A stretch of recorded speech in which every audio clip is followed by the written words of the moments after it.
Okay, so the next thing I want to talk about was kind of grouping things together so they're easily read. Um, like picking things like this and coming down and organizing them. You can also come in and, like, if this guy is off here and you want those, you can pick them and do like center them. You can do also the up and down. So like these two, you could come in and just move that up to there. I tend to like to, it'll kind of snap into a center. So I'll move them around until, they're pretty organized and you can clearly see the lines. I will tend to sort of try to make the lines visible. I know it gets really busy, but um, at this point, you can come in and I will group things. So you can select this and you can either right click and there's a right click outside of it and there's a group, right? So you can, if you're not on top of it, so you're right clicking outside of it, you can group them. The other way to do it, and this is the way I tend to do it, is to pick them and I just click my mouse wheel and I get a group option there. And then when you have it grouped, you can right click right on the color of the group and actually give it a name. So I could name this column and rows, right? And then I can come in and start to group other things. Like if I group this, you can call that center of tile.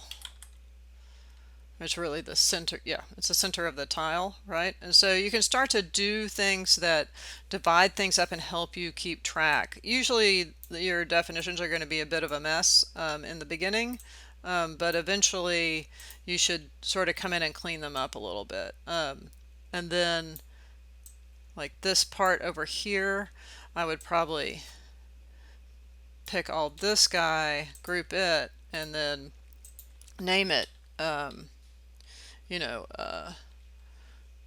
join curves and hatch, right? And then the nice thing about the group is now you can pull this all as one piece and you don't have to worry about picking all of those. Again, you don't have to group every single thing like the scale and the orient, like I would probably leave out here. I don't usually group these guys, I'll get rid of these eventually unless they're still helping you.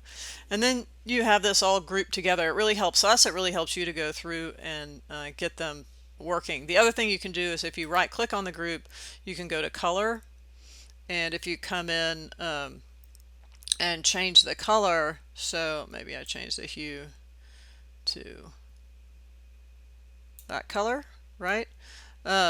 You can change the color of that, and if you come over here you can go to color and pick the eyedropper and just go to that guy, right, and pick it, and then right click on this guy and go to the eyedropper and pick that guy, and it'll pick that guy up, right?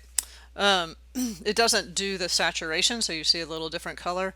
There is also a meta hopper that I have a video on that you can bring out and just set swatches, for these. And if I come in and I select all these guys, I can come over here, and if I want them to be blue, I can just click select and it will make them all blue, right? So you can have a series of colors that you like and then come in and select whatever you want. So if I selected these guys and I wanted to make them this yellow, I can just click on this select right here and it will make those groups yellow. So if you want to learn how to do that, that's kind of a nice little thing to have on the side.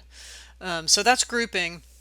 The next thing I want to do and sort of finally is bake all of this into Rhino. And we'll take a look at that in the next video. Also, probably do the polar array. I forgot to do the polar array in Grasshopper, but we'll do that in the next one too. So.